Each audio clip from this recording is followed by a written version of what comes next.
Let me be direct with you from the outset, because what is unfolding in southern Iraq right now demands directness. Everyone is focused on troop withdrawals. Everyone is asking whether American forces will leave Baghdad, whether the remaining bases will close, whether the security agreement will be renegotiated. But that is not the real story. What we are witnessing is not a military withdrawal. It is not a diplomatic pivot. What we are witnessing is the systematic economic obsolescence of American influence in Iraq.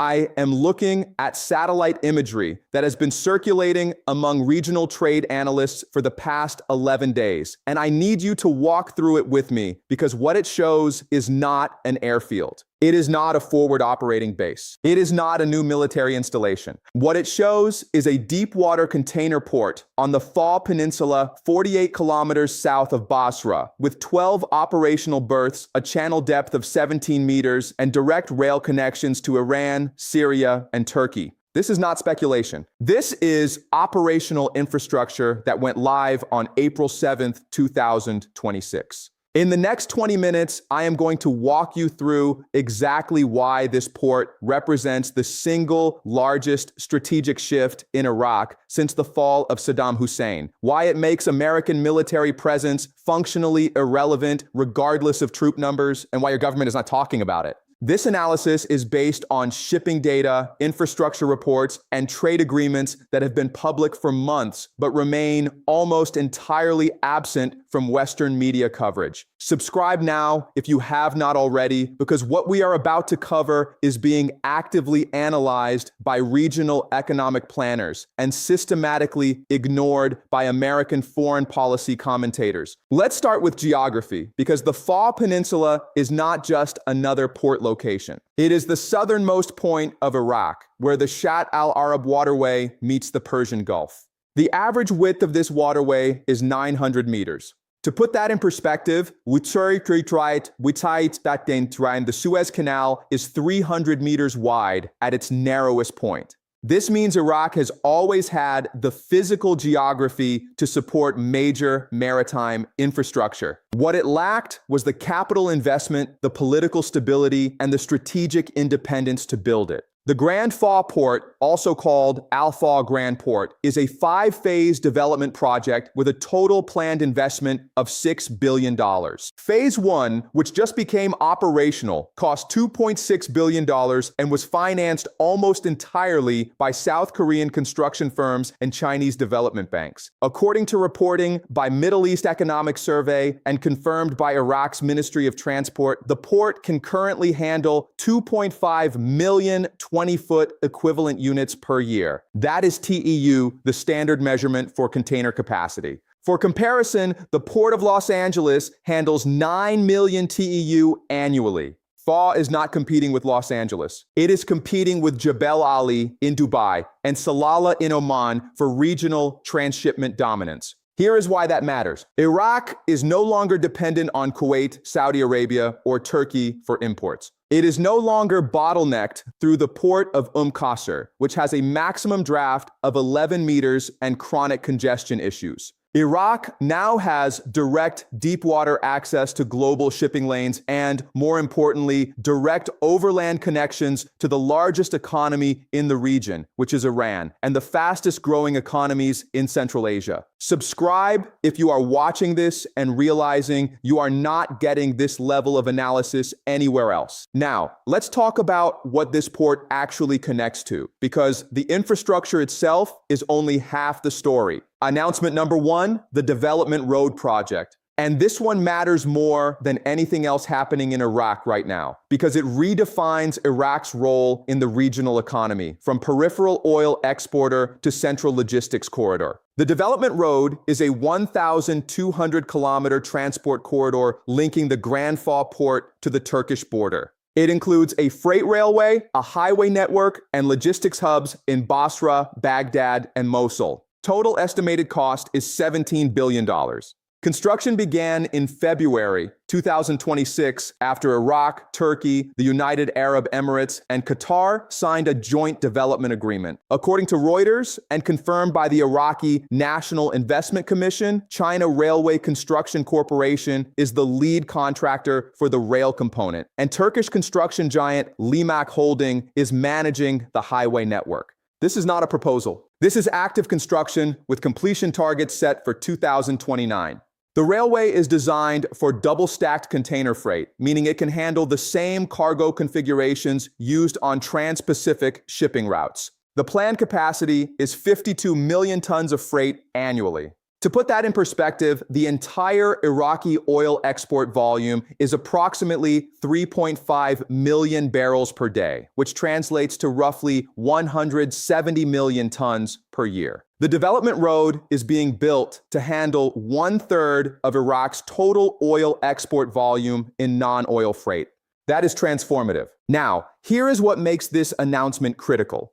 The development road bypasses the Suez Canal entirely. A container shipment from Shanghai to Europe currently travels 14,000 kilometers through the Suez Canal with transit times of 28 to 32 days. The same shipment routed through Fall Port and the development road to Turkey travels 12,500 kilometers with projected transit times of 22 to 24 days. That is a 6 to 8 day reduction, and more importantly, it eliminates dependency on a choke point that has been blocked twice in the last 5 years. According to the International Energy Agency's Logistics Division, freight companies are already negotiating contracts with Iraqi port authorities. Maersk, MSC, and COSCO have all submitted proposals for berth leases at FAW. These are not speculative bids. These are the 3 largest container shipping companies in the world committing capital to a route that did not exist 6 months ago. Received. That is announcement number 1. Announcement number 2, the Iran-Iraq rail connection is already operational. This is the part that almost nobody in Western media is covering, and it is the part that makes American influence in Iraq functionally obsolete. On March 14th, 2026, Iran and Iraq inaugurated the Shalamche-Basra railway link. This is a 32-kilometer freight rail line connecting the Iranian city of Khorramshahr to Basra. It is electrified. It is double-tracked. And it is directly integrated with Iran's national rail network, which connects to Central Asia, Afghanistan, and through the international north-south transport corridor to Russia and the Caucasus. The significance of this cannot be overstated. Iraq now has direct rail access to a market of 400 million people without passing through a single American-controlled or American-allied territory. Iranian goods, Afghan goods, Turkmen goods, Russian goods can now reach Iraq, Turkey, and the Mediterranean without maritime shipping, without the Strait of Hormuz, and without any infrastructure that the United States can interdict. Trade data from the first 3 weeks of operation shows cargo volumes averaging 14,000 tons per day. That is 5.1 million tons annualized, and this is a single rail line operating at partial capacity. Iraq's Ministry of Transport has stated publicly that they expect this figure to triple by the end of 2026 as additional rolling stock is deployed and customs procedures are streamlined. Stay with me because this is where the narrative completely changes and where the implications for American strategy become impossible to ignore. Think carefully about what this represents. For the last 23 years, American policy in Iraq has been predicated on one core assumption: that Iraq is economically dependent on access to Western markets, Western financing, and Western supply chains. That assumption just became false. Iraq now has alternative markets, alternative financing, and alternative supply chains that do not require American approval, do not pass through American-controlled infrastructure, and cannot be sanctioned without also sanctioning Turkey, a NATO ally. Announcement number 3, and this one almost nobody in the mainstream media is connecting correctly. China is Iraq's largest trading partner, and the gap is widening. According to data from the Iraqi Central Statistical Organization, China accounted for 31% of Iraqi imports in 2025. That is $9.2 billion. The United States accounted for 6%. That is $1.8 billion. The European Union combined accounted for 14%. The trend is not stabilizing. It is accelerating. In the first quarter of 2026, Chinese imports to Iraq increased by 18% year over year. American imports decreased by 4%. But here is the critical detail that reveals the strategic shift. 63% of Chinese imports to Iraq are now arriving through the Fa port and overland through Iran. This means they are not subject to maritime inspection, not subject to Western insurance requirements, and not subject to any leverage that the United States traditionally uses to influence trade flows. China is not just selling consumer goods to Iraq. China is financing Iraq's infrastructure, building Iraq's logistics capacity, and integrating Iraq into the Belt and Road Initiative as a central transit hub. The Grand Fa Port is a Belt and Road project. The Development Road Railway is a Belt and Road project. The Shalamche-Basra Rail Link is a Belt and Road project. Iraq is not hedging between American influence and Chinese influence. Iraq has chosen, and the choice is visible in concrete, steel, and operational freight capacity. Received. That is announcement number 3. Now, let's talk about what is really happening behind the headlines, because there are 2 stories playing out simultaneously, and the mainstream media is only covering one of them. The story you are hearing is about troop withdrawals, about whether the United States will maintain a residual force, about whether Iraq will expel American soldiers. That is a story about symbols. The story you are not hearing is about infrastructure, trade routes, and economic dependency. That is a story about power. The Biden administration has stated publicly that it is committed to a long-term partnership with Iraq. Secretary of State Antony Blinken, in a press conference on March 22nd, described the U.S.-Iraq relationship as a strategic partnership based on shared interests. But what exactly are those shared interests when Iraq's largest infrastructure projects are financed by China, built by Chinese and Turkish companies, and designed to integrate Iraq into a trade network that explicitly bypasses American and European markets? Think carefully about what this represents. When the United States announces a partnership with a country and that country simultaneously signs multi-billion-dollar infrastructure agreements with the United States' primary strategic competitor and builds transportation networks that eliminate dependence on U.S.-controlled maritime routes, that is not ambiguity. That is not diplomatic nuance. That is a verdict. The American military presence in Iraq currently consists of approximately 2,500 personnel distributed across 3 main bases. The stated mission is advising and assisting Iraqi security forces in counterterrorism operations. But here is the uncomfortable question that nobody in Washington wants to ask. What leverage does that mission provide when Iraq's economy is integrated with China and Iran, when Iraq's largest port is financed by Chinese development banks, and when Iraq's primary trade routes bypass every choke point that the United States traditionally uses to project power? The answer is almost none. Military presence without economic dependency is symbolic. It is expensive symbolism, but it is symbolism nonetheless. You cannot advise a government that does not need your economic support. You cannot influence a country that has alternative markets for its exports and alternative suppliers for its imports. And you cannot project power through a network of bases when the infrastructure that matters, the ports, the railways, the trade agreements, is being built by someone else. If you are an American taxpayer funding the deployment of 2,500 soldiers to Iraq at a cost of approximately $2 billion per year, what is happening in Basra is not a foreign policy story. It is a return on investment story, and the return is approaching zero. This pattern has repeated throughout history, and every time it repeats, the outcome is the same. Let me give you the clearest parallel, and it is not the one you might expect. This is not Afghanistan. This is not Vietnam. This is the Peloponnesian War. Athens and Sparta went to war in 431 BC. The war lasted 27 years. Both sides were exhausted. Both sides spent extraordinary resources fighting each other. And who won? Neither of them. The real winner was Macedon, a kingdom to the north that was considered peripheral and irrelevant at the start of the war. While Athens and Sparta destroyed each other's economies, Macedon built roads, trained armies, and prepared. 40 years after the Peloponnesian War ended, Macedon, under Philip II and later Alexander the Great, conquered the entire Greek world. The parallel is exact. The United States and Iran have been engaged in a 47-year conflict since the Islamic Revolution in 1979. Both sides have spent trillions of dollars. Both sides have exhausted diplomatic capital. Both sides have suffered strategic setbacks. And who is winning? China. China is building the infrastructure. China is financing the ports. China is signing the trade agreements. While the United States focuses on containing Iran and Iran focuses on resisting the United States, China is building the roads that will define the next 50 years of regional commerce.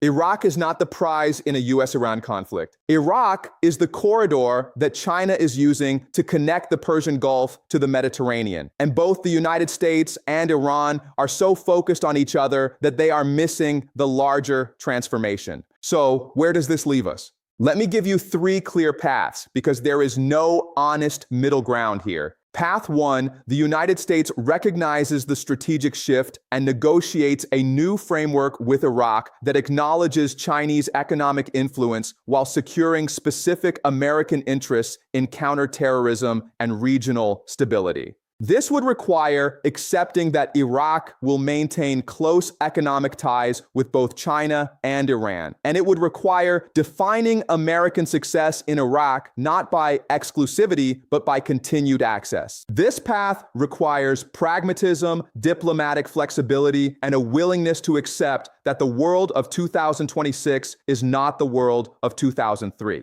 The likelihood of this path, given current political polarization in Washington and bipartisan consensus that China is an adversary, is low but not zero. Path 2, the United States continues the current approach, maintaining symbolic military presence while economic integration with China deepens. This path leads to a slow erosion of influence, increasing costs for diminishing returns and eventual irrelevance. It is the path of least resistance because it requires no difficult decisions today, but it guarantees strategic failure tomorrow. This is, unfortunately, the most likely path based on current policy inertia. Path 3, the United States attempts to counter Chinese infrastructure investment with competing projects financed by Western capital. This would require mobilizing tens of billions of dollars, coordinating with European allies, and offering Iraq an alternative that is economically competitive with Chinese financing terms. The challenge is that China offers concessional loans with minimal political conditions, while Western financing typically comes with governance requirements, transparency mandates, and longer approval processes. Iraq has already chosen the faster, cheaper option. Reversing that choice would require an offer so compelling that Iraq abandons operational infrastructure for the promise of future projects. The likelihood of this path succeeding is extremely low. I think we are on path 2, and I think the window for shifting to path 1 is closing rapidly. The Grand Fall port is operational. The development road is under construction. The Iran-Iraq rail link is carrying freight. These are not plans. These are facts on the ground. Every month that passes, Iraq becomes more integrated into Chinese-led trade networks and less dependent on Western markets. The infrastructure that is being built right now will define trade flows for the next 30 years. By the time Washington finishes debating whether to compete with Chinese infrastructure investment, the competition will be over. Here are the questions I want you to take away. First, why is the largest infrastructure project in Iraq's history receiving almost no coverage in American media? Second, what does it tell you about American foreign policy that the economic transformation of a country the United States invaded and occupied for 8 years is being financed and built by its primary strategic competitor? And third, what is the actual purpose of American military presence in Iraq if that presence provides no economic leverage and no ability to shape Iraq's strategic orientation? Tell me in the comments what you think the United States should do in Iraq at this point. Tell me if you think there is a realistic path to restoring American influence, or if that ship has sailed. We will keep tracking every development in Iraq, Iran, China, and the broader reconfiguration of regional power. That is what this channel does every single day. Subscribe now. Share this analysis with everyone in your network who is trying to understand why American foreign policy keeps producing outcomes that look like strategic failures. Turn on notifications so you do not miss the next breakdown, and we will see you in the next analysis.